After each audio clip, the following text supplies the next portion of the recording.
Hi guys, welcome to a video, and in today's video I'm just going to be reviewing the film Polarized, which has been highly anticipated by many of us being lesbians. Because of course it's from the same creators of I Can't Think Straight and The World Unseen. I'm sure a lot of you are sick of hearing about how I Can't Think Straight is my most favourite lesbian film of all time ever to exist. I love Shamim and Hanan so much, and I knew I'd be buying a ticket for Polarized as soon as it was announced because I have to support my mums. I wish they were my mums so bad. Oh my god. Polarized follows Lisa, who is an aspiring songwriter whose farming family has suffered foreclosure. She's forced to work at a new urban farm where she meets Dahlia. Her casual racism, however, leads her to be fired, but the two women end up being drawn into a passionate affair. So to be honest with you, after watching this film, I do have mixed feelings about it.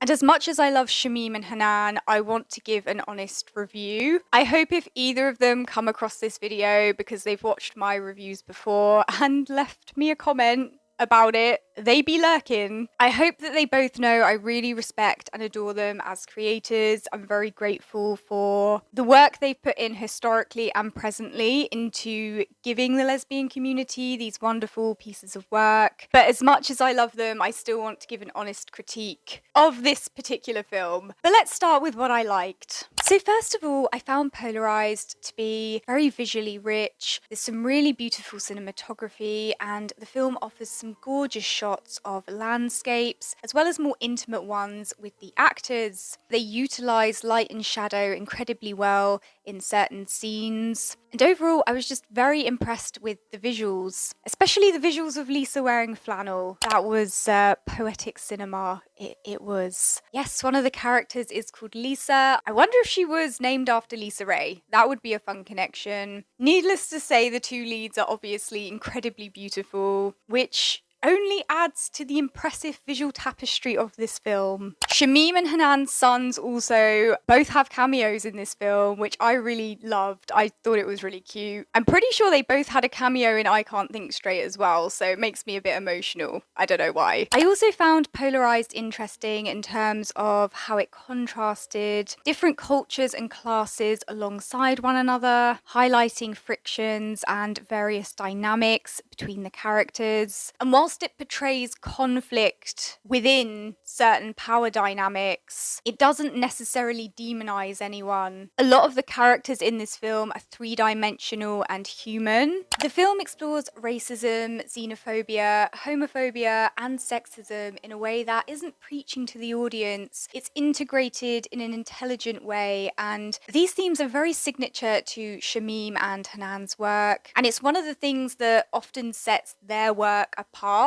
from a lot of other lesbian productions. They're not afraid to have difficult conversations. They're not afraid of controversy. Another thing that is often signature to their work is having a female romantic lead who is involved with a man due to be married but ends up pining over another woman and ultimately wrecking her marriage for this woman. Polarized is not an exception to this. It is pretty much what the narrative is about. And this brings me to the romance element in this film, and also to some of the things which I felt let the film down and limited its potential. I would say the chemistry between Dahlia and Lisa was fine, but certainly not amazing. I felt like Maxine Dennis was quite reserved and had a wall up in a lot of her scenes opposite Holly DeVoe. That may have been deliberate, a lot of it may have been conscious acting choices, but when I compare her performance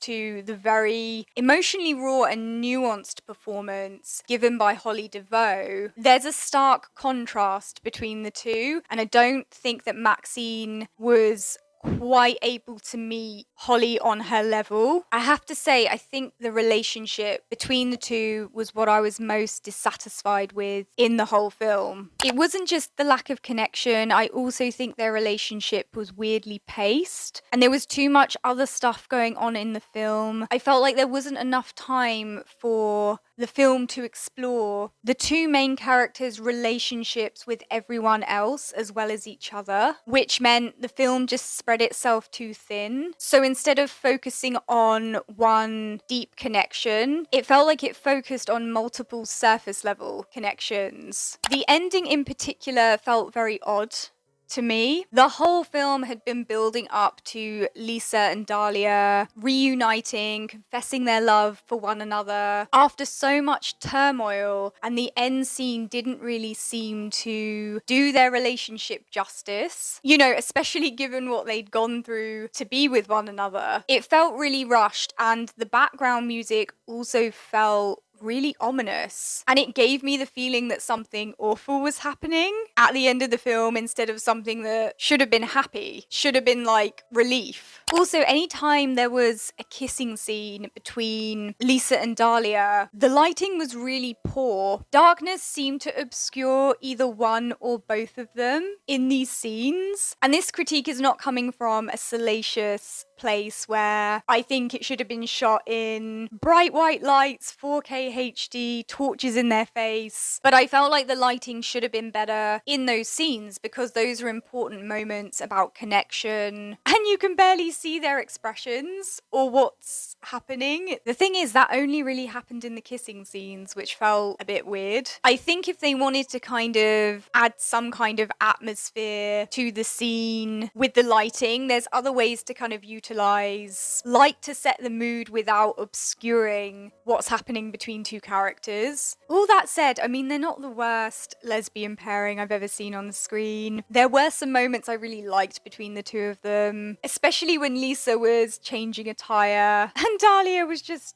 appreciating the view. It was a very gay moment. And there was also a moment between them where they're about to kiss in the car just before they're interrupted by Dahlia's fiance. And this was one of the few rare moments in the film where I felt like Dahlia was really matching the intensity that Lisa was putting out. That's one of the few moments I was really feeling it. And of course they got interrupted, so yeah. Lastly, I feel like this film was very anchored in trauma. It deals with a lot of heavy subjects. And to be honest, at one point, it did just feel like I was almost watching trauma porn. You know, Lisa is physically assaulted in the church. She's prayed over against her will. Dahlia then gets married to a man she doesn't love. And it was not only kind of depressing to watch those things happen, but it just echoed of a time in lesbian cinema where that kind of trauma was just synonymous with being a lesbian, right? Like lesbian characters were always subjected to some kind of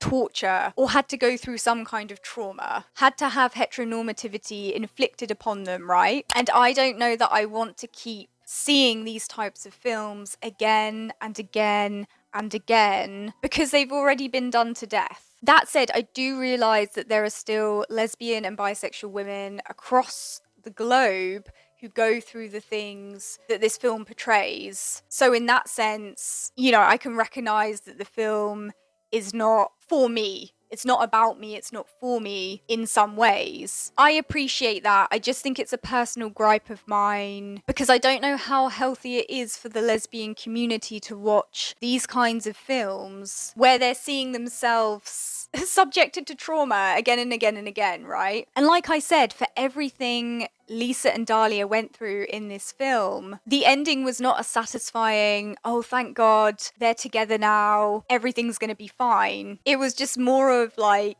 oh, that's it. So those are my thoughts. I wouldn't say I was disappointed with it. I certainly think it's a watchable film. It just didn't live up to my expectations. And if you're a fan of Shamim and Hanan's work, it's certainly worth watching. And despite my, I think, quite heavy critiques on the film, on the whole, it's not a bad film. It's just nowhere near as good as it could have been, and certainly nowhere near as magical as I Can't Think Straight and The World Unseen. And it's hard not to compare Polarized to those two films, not because it's by the same creators, but because it contains such similar themes and such a similar narrative as well. Okay guys, if you've seen Polarized, let me know what you thought of it down in the comments section below. If you want to support lesbian content and women's Voices. Come on down to the Sapphic Underground Club. Just come on down. It's a monthly tip for the content I put out. It prevents me from running away to go and live in the forest, where I will find a forest witch and we will be married. We will have a pagan wedding and I'll be happy because I think I have Irish roots. Don't forget to subscribe for instant disappointment. See you guys soon.